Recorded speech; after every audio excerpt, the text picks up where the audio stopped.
Bukas si Pangulong Ferdinand R. Marcos Jr. sa posibilidad na muling ipagpaliban ang barangay at sangguniang kabataan elections sa 2026 kung makatutulong ito sa bansa at makatitipid ng humigit kumulang 16 na bilyong piso.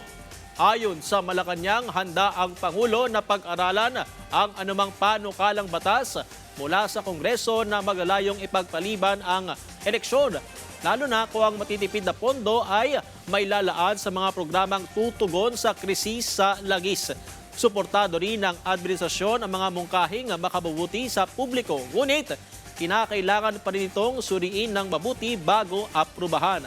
Noong August 2025, nilagdaan ng Pangulo ang Republic Act No. 12232 na naglipat ng BSKE mula December 2025 patungo sa unang Lunes ng November 2026. Ang Pangulo at ang gobyerno pong ito ay open sa lahat na maaaring suggestion na siya makakabuti sa ating bansa.